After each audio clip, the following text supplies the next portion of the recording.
Welcome to Joa Fitness Health Wellness Video Podcast, a space to ignite your day through positive conversations. We bring people that have created excellence in their life, sharing high vibration in their reawakening path.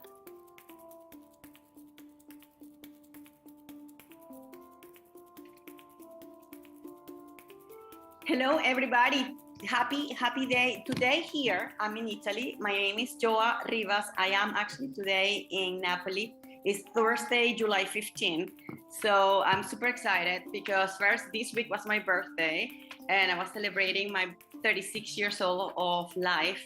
And it's always a blessing to be celebrating a new year of life because life is so precious and sacred. We never know when we're actually going to transcend to another dimension. So for me, every day is a blessing, but I'm here in Italy and I wanted not to stop our podcast of every week. And we actually today, all with connection with somebody in another part of the world, in Australia, actually in Melbourne, and this Dr. Andy. And he is in the city of Melbourne, and I'm so just grateful to have him for a short time of 15 minutes talking about posture, which is my main topic. So how are you, Andy? How are you there in Australia? I'm very well, thanks. Thanks for having me, Joa. Thank you, Andy. I think it's super important to know why this podcast is about posture. Basically, posture for me is super important because I had scoliosis. For those people that don't know my story, I had scoliosis when I was 15 years old, and it's been kind of a challenge because having scoliosis, it can create a chronic back pain. And I actually spent 10 years of my life figuring out what happened to my back and why I was waking up with pain. I was going to sleep with pain. By 10 years after practice and understanding my posture, I understood that posture is not only about the spine, it's also about the connection with your jaw and your feet. That's why we have a podiatrist today in Melbourne that I was just searching and I found his information. He talks about shoes and the connection of the mechanics with the shoes, which is so important. So Andy, tell me a little bit about you, like how long have you been doing this practice, and what is your biggest passion about being a podiatrist in Australia? So I've been a podiatrist for 20 years now, and more of a traditional podiatrist to start with, which is, cushioned, heeled shoes and orthotics and trying to make people's feet perfect.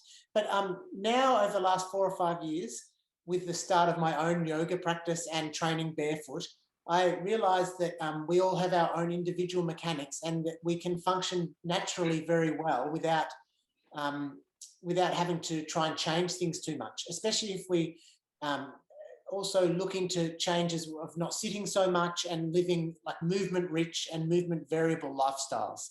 And so this has now become my passion. It was never a passion before to be a podiatrist, but now that it's coinciding with this type of work, it's my passion to be looking into helping people get back to their natural way of functioning, starting from their feet. And Andy actually is a father of few kids. How many kids do you have? I've seen your pictures. Yeah, 2 kids, a 14-year-old daughter and a 12-year-old son, and 2 dogs and a cat and 3 chickens. I love the chicken part. Oh, I love it. Melbourne. I actually live in Sydney, and I went to Melbourne. It's a beautiful city full of art. I really remember that. So I'm actually very curious about you nowadays with all this new knowledge about feet and posture. What would be the number one tip to select the shoes of someone that is just walking around, regular person that just needs a pair of shoes to walk around? What would be number one tip for those people looking into the best performance shoes? Yeah, I think we could go back to what we suggest to babies when they first start walking, a shoe that is wide, thin, flat and flexible to help their foot develop. And by the time they're 3 or 4, we just put them in a normal shoe, which is a heeled, cushioned, stiff shoe with a tapered toe. And really the message should never change. Our foot should always be in a wide, thin, flat and flexible shoe. And of those, in terms of posture, I think the most important would probably be the flatness of a shoe, because when we change the elevation of the heel compared to the forefoot, our ankle is in a different position, and that means all the joints all the way up, the knee, the hip, the lower back, the mid back, the thoracic, all these joints have to accommodate the change in the ankle joint, and that means we're not in our natural position, and then we're not going to be functioning well. We're not designed to function with a heel. And if you look at 99% of the population, they're in a heeled shoe. And I'm not talking about a high heel. Even the athletic shoes are a heeled shoe. And I think that is detrimental to our posture, first and foremost. So actually, the high heel shoe it shortens the calf length, right? Yes. Yeah. So for those people that are experiencing tight calf, like hello, myself, I have always such a tight calf. It's so hard. I can barely get a massage on my calf. What would you suggest, like to change completely the shoe, right, to a flat shoe? Yeah. So it's an epidemic that people have tight calves. Everyone's got tight calves, and it might be because everyone's in a heeled shoe. So we're constantly walking around with a shortened calf position. And so when you go to a flat shoe, it can be uncomfortable to start with. And some people have to do mobility work and stretching to help. But really, every step then becomes a mobilization of the ankle, and every step is stretching your calf to its natural strength and length as well. I think sitting also has a big effect as well, because it puts our hips into a posteriorly tilted position, which pulls on the hamstrings and pulls on the calves. So when you're shortening from the bottom with the shoe and then shortening from the top with the sit-in, everything on that back line gets tight, hamstrings and calves. Okay, so then we have two issues, the shoes, plus now we have the issue of being seated for long hours. Yes, yeah. That's, I think, the sickness that is our postural problems in modern society, that we're not moving as much, and we're wearing heeled shoes and sitting a lot. Yeah. Yes, oh goodness. And now, like, if anyone is hearing this, where can we get those flat shoes? Are we talking about like the Converse shoes, or where there is actually a specific pair of shoes that we should get? And what do you think about the insoles? So Converse shoes are interesting because they look like they're flat, but they have a built-in maybe 1 centimeter lift, which is still far better than your Nike that's got 2 centimeters, but they are not flat, and they have cushioning, which means you don't get to feel the ground. And when our foot feels the ground, our whole body can respond to its environment. Having cushioning on our shoe makes us, it's like wearing a blindfold to stop the sun coming in. It's not a helpful, we don't need that much protection from the ground. We just need something thin. And also the Converse are quite narrow at the toe, squishing the toes. And when we squish our toes, our foot can't function properly, and we have less balance and less function. So there are what's called a barefoot shoe or a minimalist shoe, and it's wide at the toes, like this. It's wide there. It's flat from heel to toe, so there's no cushion, there's no heel at all, totally flat. It's no cushioned either, and it's flexible because our foot is made up of lots of joints. There are a lot of joints, and if they're not moving because the shoe is stiff, then we're not functioning the way we're meant to. A joint is in our body, so it moves, and most shoes are stiff. So you're looking to look at minimalist, the names are minimalist or barefoot shoes, and there are hundreds of brands, but it's just a little bit niche. It's just a little bit harder to find. There are some, I should say, that like the biggest thing that people struggle with is going without the cushioning.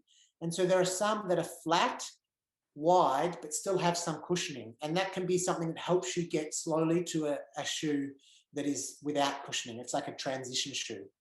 So that one that you just changed, like show, because I mean, we do have podcasts on audio, but we also have podcasts on YouTube. So people can actually watch you in the moment. So could you please actually show the anatomy of your feet? And basically we have the anatomy of the feet. We can see their bones. We don't want to squeeze the toes. We want to make the feet very comfortable. Yeah, and then so we're gonna have a cushion, but not too high of a cushion. That's what you said, right? Yeah, ideally, we shouldn't have any cushioning. We only need cushioning because we're so used to it. If we never had it, we'd never need it. Our body does the cushioning perfectly on its own. Our body cushions itself by bones being flexible and the joints. There's a big cushioned heel pad on the back. Like if you look at the bottom of a heel, it's very cushioned. It's round on the heel here. It's made to accept the ground. And our knee helps with cushioning, and our hips and our back, everything is helping with cushioning. As soon as we put cushioning on our foot, our body can't feel the ground, and we're more likely to hit the ground really hard because we're not getting any feedback as to how we should walk. So the shoe needs to be, like I said, wide at the toe, flat, flexible, and thin.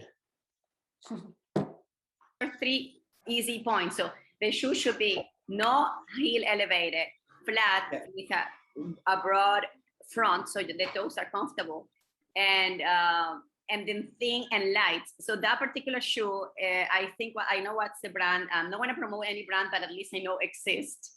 How often could we change the shoes? That will be my last question for today. So how often, if you get that pair of shoes, how often could we actually change it a year? Like once, twice a year?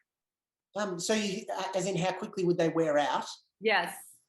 So some people are heavier on them, and especially if you've had a heeled cushioned shoe in the past, you're more likely to keep continuing hitting on the ground hard with your heel because you're used to it. And so that to start with, you might wear through the heel quite quickly until you learn to walk more gently. It really is a lesson in walking properly when you walk in a shoe like this. I'm lucky, I have multiple pairs, so I don't know how long they actually last for.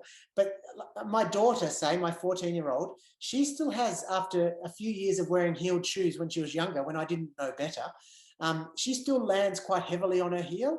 And so she might go through a pair every 6 months. And my son, who's very light on his feet, he might, but he's highly active as a 12-year-old boy. He might go about 6 months. He might go through a shoe. Yeah, 6 months, I reckon. Okay. Yeah. Well, you know what? I actually had those 5-toe shoes, flat shoes, and I used to wear them too. Similar. Yeah, exactly. I used to wear them to train, but now that you show me that, I'm gonna try to start wearing them more often, making sure that my feet is flat as it. I actually love to be barefoot. And to be honest, Andy, one more thing before we end our call. I live in Sydney, just away from me to connect to nature. I'm a yoga teacher, so I actually was a little bit overwhelmed a few years ago. I wanted to go away from Toronto, Canada. I moved to Sydney for a year. And that was the very first time in my life. I live on Manly Beach, in front of the beach. So it was a surf town. And I actually spent 1 year barefoot, walking barefoot to the beach, coming inside of supermarkets on the beach. And I just felt so comfortable. Everybody was barefoot. Nobody was judging each other from being barefoot. And the floor was pretty safe to be walking barefoot. And I actually felt so light to just be connected. Everything, right? Everything was so good for me. Anytime I can, I go to the gyms and I don't use shoes. That's how I normally go to train. I squat barefoot, I deadlift barefoot, and I feel so grounded. So totally, Andy. I think this conversation could last we can have way more other conversations, but I really appreciate your time telling us about what shoes we could get in order to improve our performance and live a life in an effective way. So just 2 things quickly. The easiest way to remember is wide, thin, flexible, flat. WTF and another F. Wide, thin, flat and flexible. And then on Instagram, there are 2 really good sources of which shoes to get. Anya's Reviews, ANYAS Reviews, and the Barefoot Shoe Review. These are very good sources of all the lists of all the shoes that I would recommend. Okay, so Andy Bryant, thank you so much, podiatrist on the city of Melbourne, Australia. Let's just see, where can we find you if we want to have a conversation with you, if we actually close to you, how can we find you? So I work out of a place called Melbourne Natural Podiatry. That's my own practice. And then on Instagram, I respond to all messages and, well, just about all. And that's under Andy Bryant Podiatrist. Andy Bryant Podiatrist. Bryant is B-R-Y-A-N-T. So for those people that I'm going to write all the notes that we had today. And thank you so much. I think we can have more talks about it. If you love this podcast, please send us your comments, share with your friends that you know they need to know this and to actually change the shoes. And for all those girls working on high heels, remember that actually is lengthening your calf and creating some imbalances. So maybe some days to look nice and sexy is okay, but not every day.